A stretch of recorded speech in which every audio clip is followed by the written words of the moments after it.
அனைவருக்கும் வணக்கம். இந்த வீடியோவில் இந்த மிளகாய் மல்லி மிஷின் நம்ம மெயின்டெனன்ஸ் பற்றி நம்ம பார்க்க போகிறோம். எந்தெந்த விஷயங்களும் நாங்கள் ரெகுலராக கவனிக்கணும் அப்படின்றத நம்ம பார்க்க போகிறோம். இப்போ குறிப்பாக பார்த்தீங்கன்னா ஃபஸ்ட்டு நம்மளுக்கு மோட்டர் தான் முதல்ல பார்க்கணும். மோட்டரோட பெல்ட் வந்து நம்ம வந்து ஒரு தடவைக்கு 2 தடவை ரொட்டேட் பண்ணி செக் பண்ணி பார்த்துக்கணும். எங்கேயாச்சும் தெரிச்சிருக்கா அப்படின்றத இந்த வரம்பில் செக் பண்ணி பார்த்துக்கணும். ஏன்னா ஒரு ஸ்பேர் நீங்கள் எப்பொழுதும் வச்சுக்கணும்.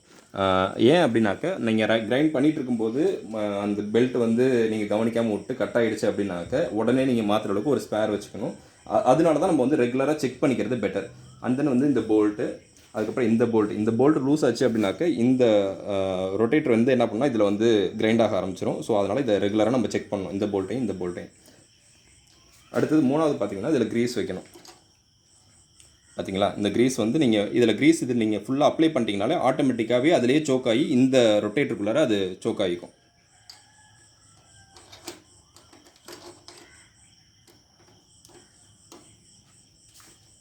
ஸோ அதுக்கப்புறம் இந்த ரொட்டேட்டரில் இந்த சோக் வைக்கணும், இந்த இதில் வந்து க்ரீஸ் வைக்கணும். ஏன் அப்படின்னாக்க இதுதான் வந்து உங்களுக்கு இதை வந்து மேலே கீழே தள்ளி கொடுக்கும். ஸோ இதில் வந்து ரொட்டேட் பண்ணும்போது இதோட ஆப்ரேஷன் என்ன ஆகுனாக்கா மேலே புஷ் பண்ணும். ஸோ அப்படி இருக்கும்போது நீங்கள் வந்து இந்த மிளகாவோ மல்லியோ நீங்கள் போட்டிங்கனாக்கா மேலே கீழே போய்ட்டு வந்து நாங்கள் உங்களுக்கு வந்து இந்த இடத்துல சோக் பண்ணி கொடுக்கும் நமக்கு. அதுக்கப்புறம் இங்கே க்ரீஸ் வைக்கணும். இங்கே க்ரீஸ் வைக்கிறதுனால இந்த ரொட்டேட்டருக்கான சொல்யூஷன் வந்து உள்ளார வந்து சோக் ஆக ஆரம்பிக்கும், அந்த எரெக்ஷனை வந்து கம்மி பண்ணுறதுக்காக. ஸோ அதுக்கப்புறம் பிளேடு வந்து எப்போவுமே நீங்கள் என்ன பண்ணுறீங்கன்னா ஒரு 15 days ஒன்ஸ் ஒரு தடவை அலுப்பு பார்க்காம செக் பண்ணி இது பண்ணிக்கோங்க. ஏன்னா நீங்கள் ஆல்ரெடி நீங்கள் கஸ்டமர் இருக்கும்போது அது ஏதாச்சும் ப்ராடக்ட் மிஸ்டேக் ஆகிடுச்சு, இல்லை கிரைண்டிங் சரியாக நடக்கலை அப்படின்னாக்க அப்போ நீங்கள் கழட்டி மாட்டிகிட்டு இருக்க முடியாது.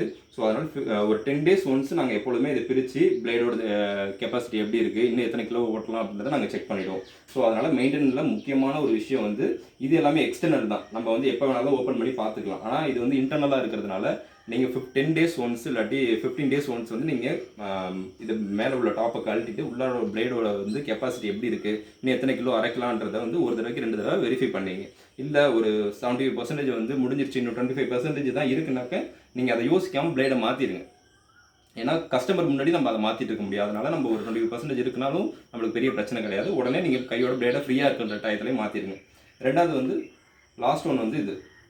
ஸோ இதுலேயும் நம்ம க்ரீஸ் வைக்கணும்.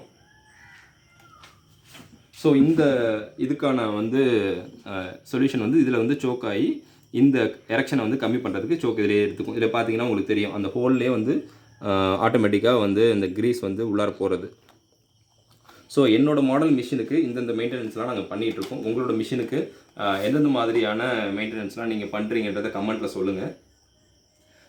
அதே மாதிரி இங்கே வந்து நம்ம அப்ஸ் அண்ட் டவுன்ஸ் இதுக்கு வந்து நீங்கள் அப்போது ரெகுலராக நம்ம இது பண்ணுறது எப்படின்னாக்கா கொஞ்சோண்டு ஆயில் மட்டும் விட்டுக்கலாம், க்ரீஸ் வைக்கணும்னு அவசியம் கிடையாது.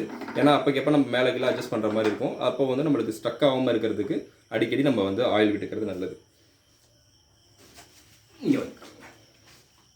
அதுக்கப்புறம் எக்ஸஸாக இருக்க க்ரீஸை நாங்கள் என்ன பண்ணுவோம்னாக்கா இந்த மாதிரியான போல்ட்டில் தடவிடுவோம். இப்போ பார்த்தீங்கன்னா எல்லா போல்ட்லேயும் அந்த எக்ஸஸ் க்ரீஸ் வந்து லீக்கேஜ் ஆகிற க்ரீஸை வந்து நாங்கள் இதை அப்ளை பண்ணியிருப்போம். ஏன் அப்படின்னாக்க இந்த மசாலா போய் படிஞ்சு நீங்கள் இதை கழட்டுறீங்க, ஃப்யூச்சரில் எப்போயாச்சும் கழட்டுறீங்க அப்படின்னாக்க உங்களுக்கு அது அந்த மசாலா படிஞ்சு துருப்பிடிச்சு போயிட்டு அதை கழட்ட முடியாமல் ஒரு ஸ்டக்காகி நிற்கிறதுக்கு வாய்ப்பு இருக்குது. அதனால் நாங்கள் என்ன பண்ணுவோம்னாக்க அந்த லீக்கேஜ் ஆகிற க்ரீஸை நாங்கள் என்ன பண்ணுவோம், சும்மா இதில் வந்து அப்ளை பண்ணி விட்டுருவோம். அப்படி இருக்கும்போது உங்களுக்கு வந்து க்ரீஸோட மாய்ஸ்சர் அப்படியே இருக்கும், நீங்கள் எப்போ வேணாலும் ஈஸியாக கழட்டிக்கலாம்.